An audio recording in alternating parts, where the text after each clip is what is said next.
Presidenti i Serbisë Aleksandar Vučić është takuar me nënsekretarin amerikane dhe shtetit për diplomaci publike Sara Rogers. Më herët me nënshkrimin e marrëveshjes u konfirmua pjesëmarrja e Shtetet e Bashkuara të Amerikës në panajrin special Expo, ku sigurisht tha presidenti Vučić paraqet vlerësim të madh për Serbinë dhe konfirmon reputacionin që vendi ynë ka ndërtuar në skenën ndërkombëtare. Nënsekretarja Rogers tha se Expo është mundësi që të inspirojë publikun global, por dhe të promovojë interesat ekonomike e komerciale amerikane.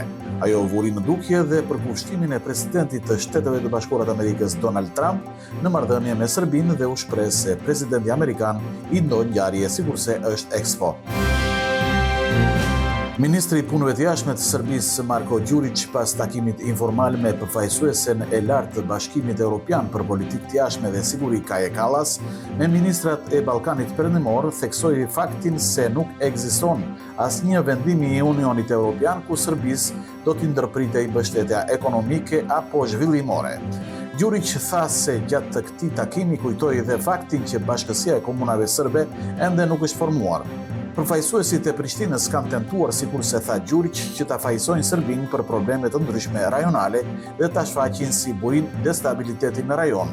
Megjithatë, nga vështrimi i përgjithshëm tregon se sot Europa po përballet me një sër sfidash, po punon për të përshpejtuar procesin e zgjerimit, shtoi Đurić. Mesazhi i Serbisë është se dëshiron të shikojë çeljen e hapësirës Schengen për mbar rajonin sa më shpejt që të jetë e mundur dhe sikurse tha ai, disa prej ministrave reaguan pozitivisht dhe mbështetën këto qëndrime. Kryetari i listës serbe Zlatan Elek tha se zgjedhjet e 7 qershorit janë luftë për ekzistencë dhe mbijetesë për popullin serb në Kosovë dhe theksoi se uniteti është thelbësor që komuniteti serb të fitojë të 10 mandatet që i përkasin. Elek vlerësoi se serbët në Kosovë janë të ekspozuar me presione të vazhdueshme dhe diskriminimin institucional, por theksoi se lista serbe vazhdon që të luftojë për ruajtjen e institucioneve serbe dhe vullnetin zgjedhor të qytetarëve. Shefja e diplomacisë së Bashkimit Evropian Kaja Kallas theksoi se është dakordësuar takimi mes presidentit të Serbisë Aleksandar Vučić me kryeministrin e Kosovës në mandatin teknik Albin Kurti, në kuadër të dialogut politik mes Beogradit dhe Prishtinës në nivelin më të lartë, por që këto plane u ngecën nga zgjedhjet e reja në Kosovë. Tashmë kemi sërish zgjedhje në Kosovë që shtyn dialogun, punoi veçmas me të dy liderët se si të mund të vijojmë me zbatimin e marrëveshjeve që janë të dakordësuara, ka thënë Kallas.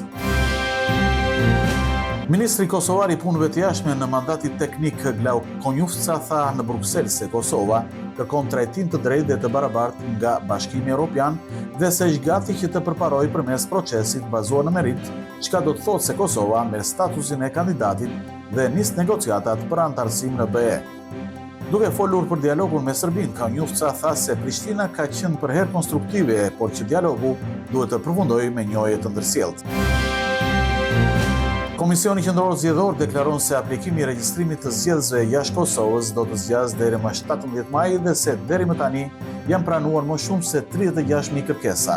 KQZ miratoi listën e qendrave të zgjedhësve në përfaqësi diplomatike dhe vendosi numrin maksimal të tyre që mund të regjistrohen për votim fizik më 6 qershor. Procesi i votimit është planifikuar në 48 përfaqësi diplomatike me numrin më të madh të zgjedhësve jashtë vendit, thuhet nga KQZ, duke shtuar se votojnë dhe përmes rrugës postare.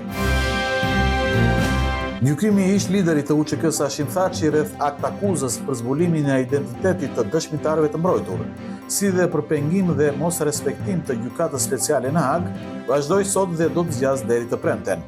Ndaj Thaçit rëndon akuza se u ka dhënë emrat e 6 dëshmitarëve të mbrojtur nga shqyrtimi kryesor në të cilin ai u akuzua për krime lufte bashkëpunëtorëve të tij, të cilët e vizituan atë në qendrën e paraburgimit në Hag, verën dhe vjeshtën e vitit 2023 dhe përmes këtyre vizitorëve i udhëzoi dëshmitarët se si të dëshmonin. Moti nesër do të jetë kryesisht me vranësira, por do të vijojë të jetë relativisht ngrohtë. Instituti Hidrometeorologjik Republikan paralajmëroi për studi të mundshme afatshkurtra.